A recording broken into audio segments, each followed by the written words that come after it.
Boston University. What draws 28,000 students to this campus on Commonwealth Avenue?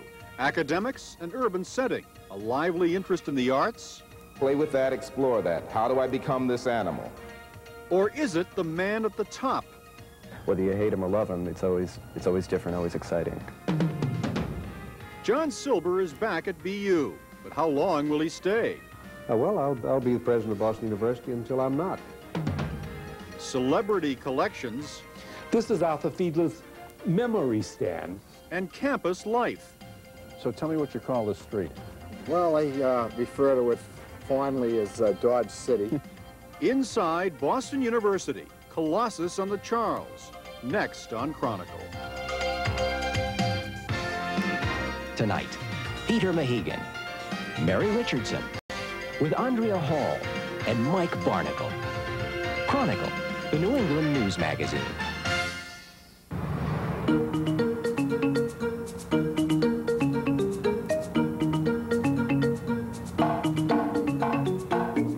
It is a city within a city. Boston University, a colossus on the Charles, home to about 28,000 students with a faculty of 2,600. The school boasts everything from its own hospital to a championship hockey team. It has 3 art galleries, a new science and engineering complex, and internationally renowned faculty, including 1 Nobel Peace Prize winner. The list goes on. And at the head of it all, John Silber, outspoken, controversial, who came within a whisker of being elected governor and isn't ruling out an eventual run for the White House. Love him or hate him, John Silber has put BU on the map.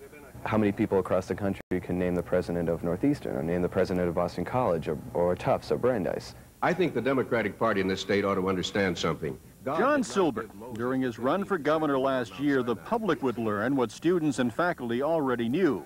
Boston University's president is an exacting man who supports the classical tradition of learning.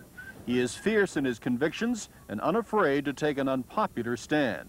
I came in at a time when the student movement had got totally out of hand, where we had really very poorly reared children who were used to walking on the piano. And I had to come in and say, it's time to get off the piano.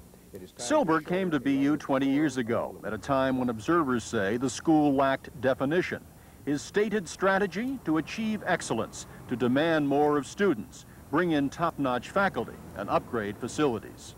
In almost every aspect of Boston University, we have a truly national and internationally ranked faculty. That faculty has attracted a very high-quality student body. The campus is a much nicer place, a lot cleaner. Boston University is truly, I think, a transformed institution over the past 20 years. Is it worth $20,000 a year to attend Boston University? Probably not $20,000. Whether BU is a world-class institution depends on whom you speak to, but most agree. Under John Silber's direction, BU has changed. It is the change from being primarily an institution serving the local community to being a community internationally recognized. International is a key BU buzzword. The goal has been not only to attract foreign students, but to encourage a global perspective. So there is not this parochial attitude, this is my department and I live or die by it, but this is my department at Boston University and I'm a university person, which, having been around universities for a long time, is refreshing. Wow!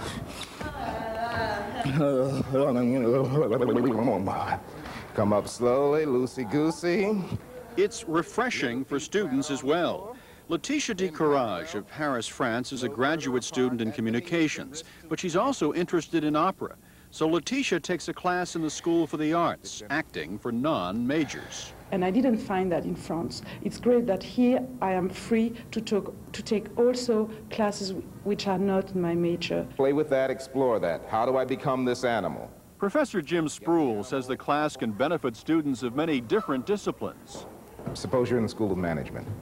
Well, every good management trainer knows that part of what a management person has to do is act, to seem to be.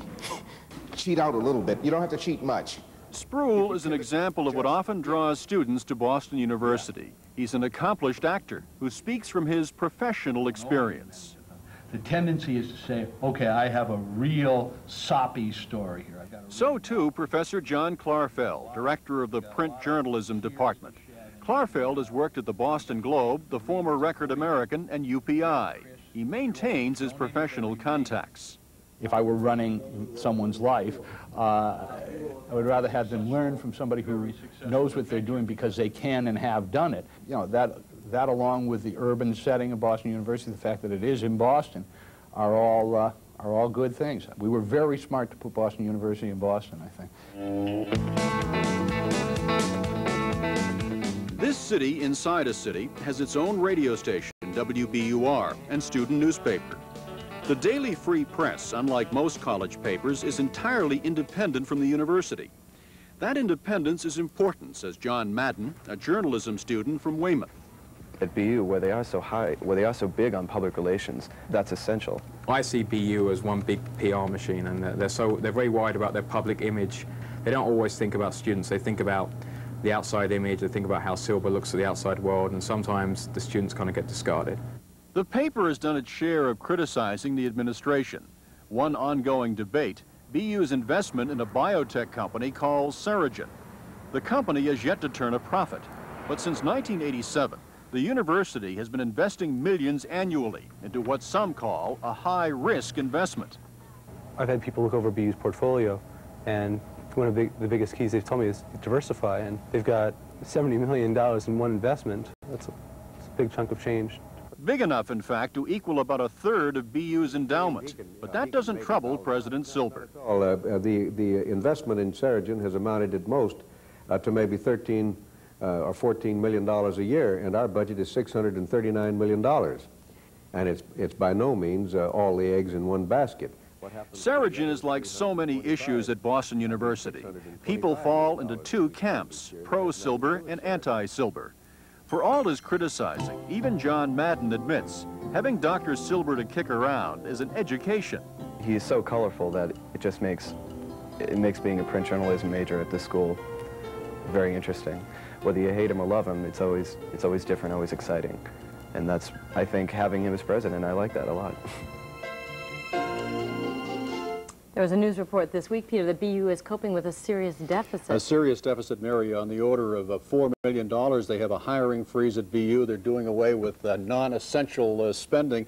It's a tough time. The financial squeeze is on. Parents are demanding, they're complaining about tuition at all the major universities. BU has announced a 6.5% increase, which is going to bring its tuition to something over $22,000. But the argument is it's the smallest increase in tuition that they've adopted in the last decade. So restraint is the order of the day in spending.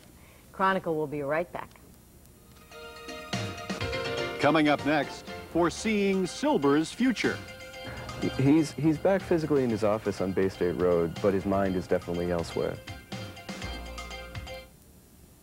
Johnny Bench at Toyota's big league sales event, where it was a big win for the customers. We knew going in we couldn't lose with the reliable Camry and Corolla. We had the incentives up to $1,000 on Camrys and Corollas. Trucks, too. Up to $1,500 on Celica. Plus, option package savings on all their top players. Like Corolla. Everybody wins with Toyota. Joe? Well, John, everyone's headed for their cars. Guess that wraps it up. No, this event and the big deals ain't over till they're over. Don't miss Toyota's big league sales event. But hurry, it ends soon. Just in time, Estee Lauder Research brings you Time Zone, the moisture recharging complex that addresses the multiple causes and effects of dry skin. This rich souffle cream revitalizes, recharges, and rehydrates your skin, keeping it in a protective zone. And now we'll treat you to a gift when you purchase Time Zone or any Estee Lauder product for $12.50 or more. This Estee Lauder gift is yours through March 30th at Jordan Marsh. Up next, BU's Chelsea campus.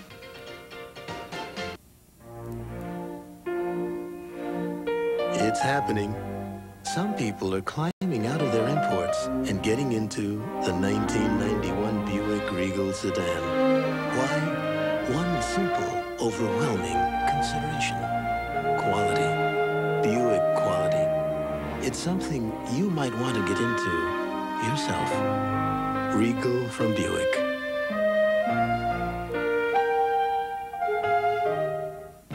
Celebrate the big game with Pop Secret microwave popcorn. Regular and light, 2 for only $3 at Shaw's. Pour on the passion with Ocean Spray, Passion, Guava, and regular fruit drinks, just $1.99 at Shaw's. There's real fish, cheese, and eggs in Alpo Garfield cat food. 10 cans for only $3 at all Shaw's supermarkets. Good food costs less at Shaw's.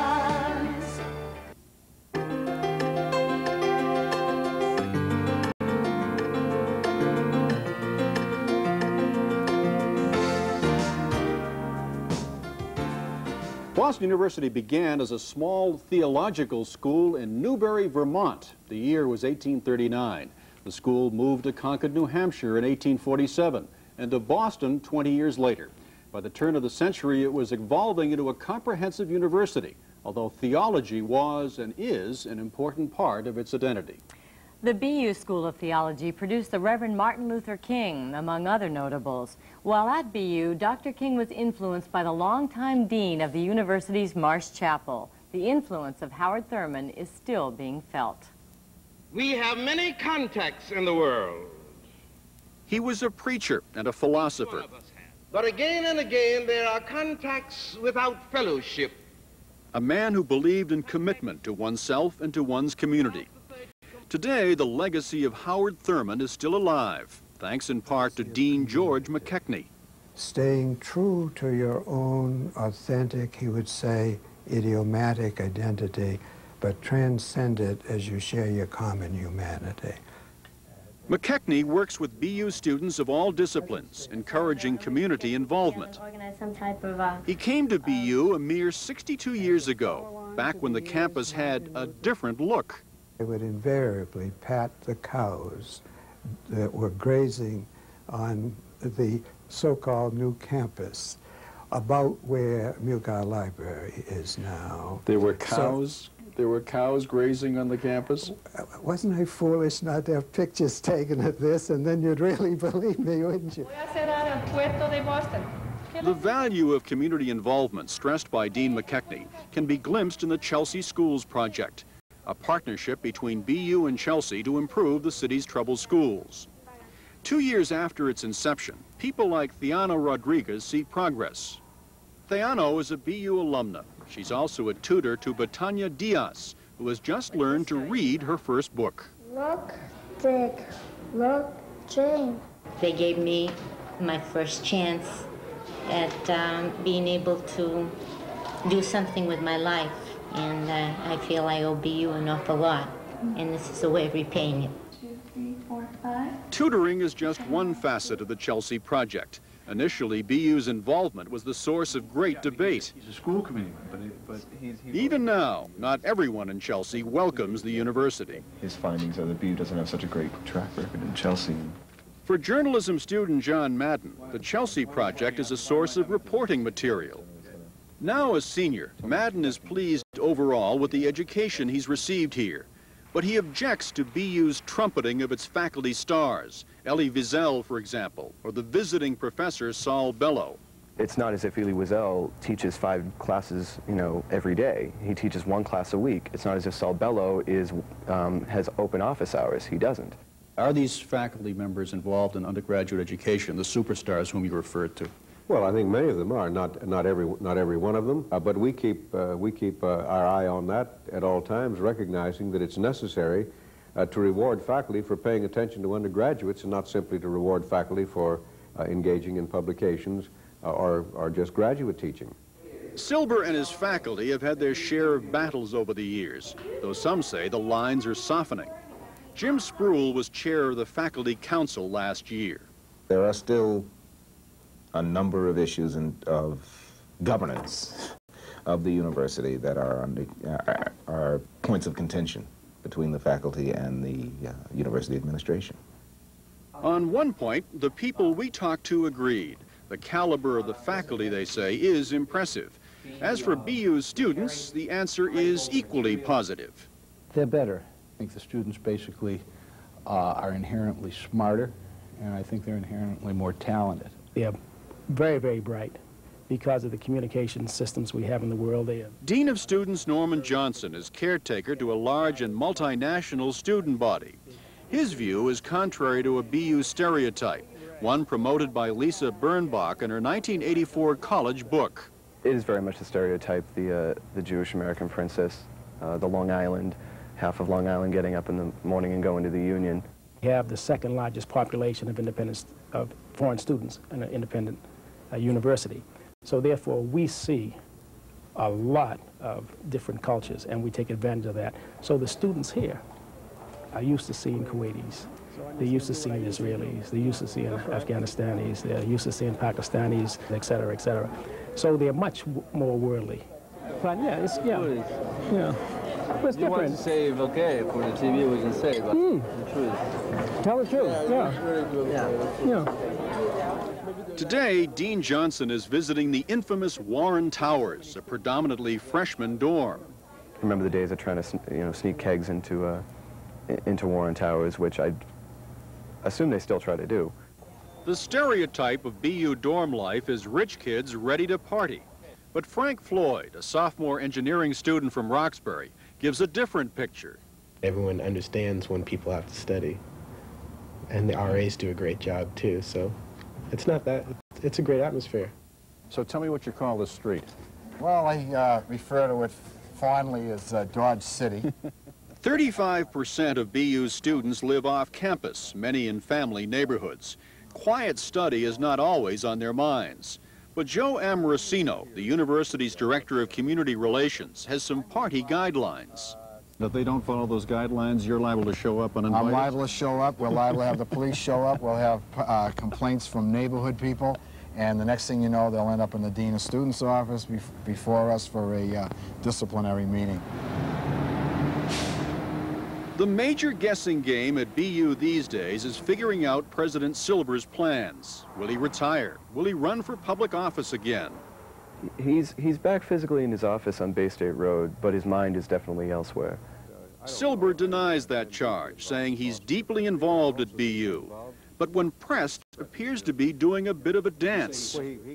Well, I'll be the president of Boston University until I'm not. Okay, but will you be here in 5 years? I hope I'm here on Earth in 5 years. I don't know whether I'll be at Boston University or not in 5 years. Would you like to run for governor again? I may. I think that decision is going to turn very largely on Mr. Weld. Why did you take yourself out of the presidential race? Well, I think that at this time it's something that it doesn't make sense for me to spend time thinking about. But it's a contingent world, and I could change my mind. And who knows, he may. One tip-off as to whether or not John Silber is still interested in politics, his attendance at Billy Bulger's St. Patrick's Day party. That's usually a tip-off that someone is still interested. Look for John Silber to keep a close eye on Bill Weld, who faces enormous problems. If Bill Weld should stumble, John Silber may be right on his heels in 4 years. A kinder, gentler John Silber. We'll be right back. Coming up next, who wants yesterday's papers? Howard Gottlieb. It took me 10 years to persuade Betty Davis to allow us to have her materials. Now you can eat cake. Maybe you can. No, you can eat this luscious cherry-filled coffee cake. I don't think so. But you can. These new Entenmann's cakes have no fat and no cholesterol. Just quality ingredients like Dole pineapple, Chiquita bananas, even Dutch cocoa. You're really serious. Ingredients we've used for over 90 years. Entenmann's, baking the best every day since 1898. Raspberry twist. You can eat cake. Oh, yeah. Horizons only a train can show you. A rhythm you feel only on the rails. The people you meet. The friends you make. The time you share. There are endless reasons to see America by train. The best one is you've always wanted to. Amtrak's America, now half fare for children. Up next, In the Archives. Trésor, the fragrance for treasured moments.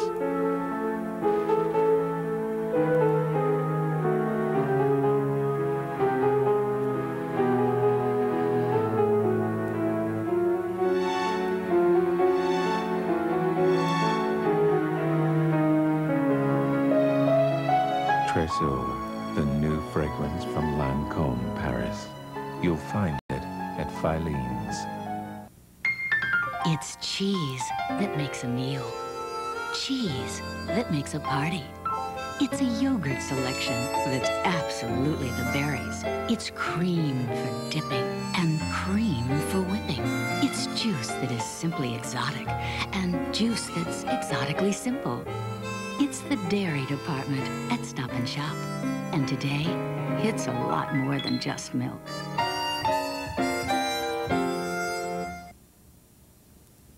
A university is obviously more than a collection of classrooms. It's also a gathering place for scholars engaged in an attempt to make sense of the issues of our times.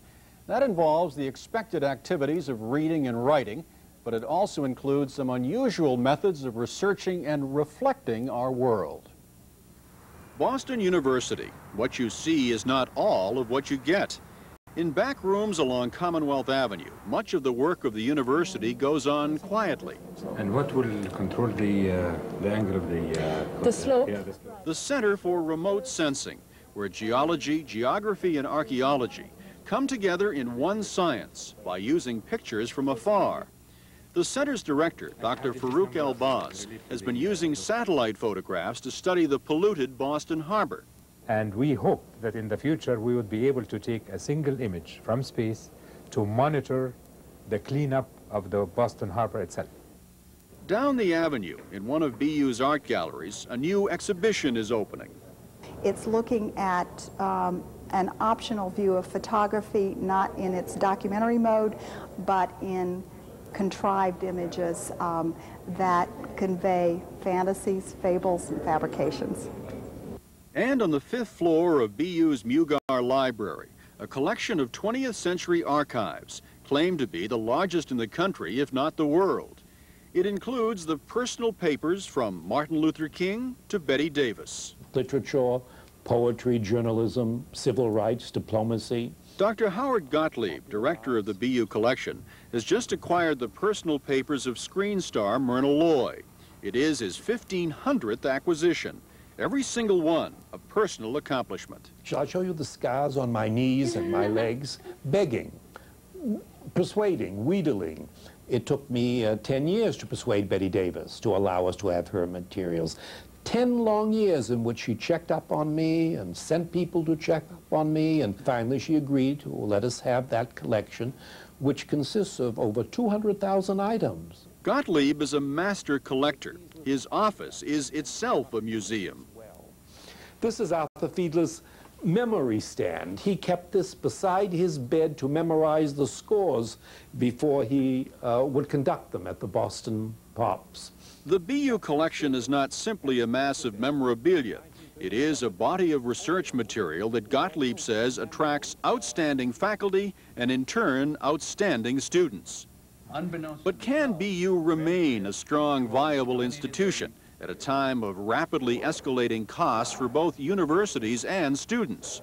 John Silber is optimistic. We recognized back in 1971 and 72 that Boston University didn't have the endowment to compete in price, and consequently we would have to compete in quality. And we put every effort into the improvement of the quality of Boston University on a theory that that's what would bring in the students. And that strategy has played out very handsomely. Chronicle returns after these messages and tonight's lottery number.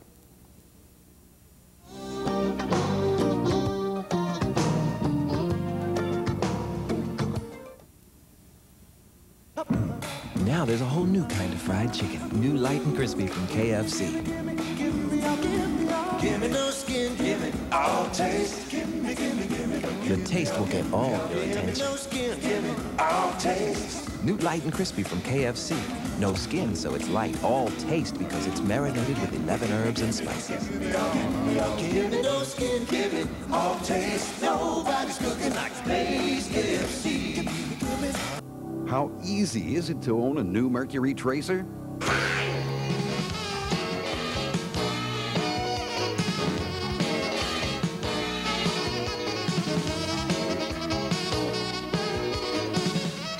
Real easy. Now low. 3.9% financing for 48 months on all Mercury Tracers, including Tracer LTS. One of car and driver's 10 best. 3.9 financing ends March 31st. See your New England Lincoln Mercury dealer today.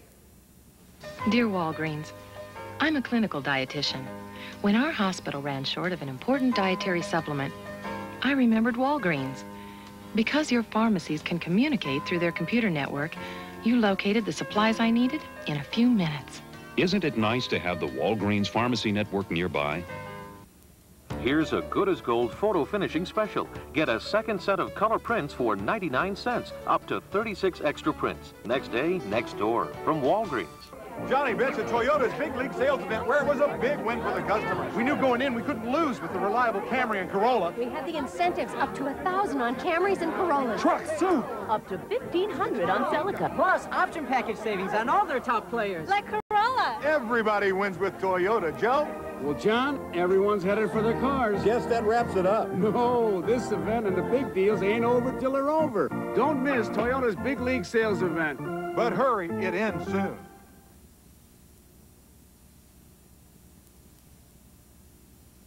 That's tonight's Chronicle. Tomorrow night, please join us for a report on current concerns about a common fact of life, going to the dentist. Should dentists tighten up on safety procedures in light of the transmission of the AIDS virus to several patients in Florida? And is there any reason to worry about the fillings used to repair our teeth? Andrea Hall looks at both questions that have made some people call for changes in the dental chair.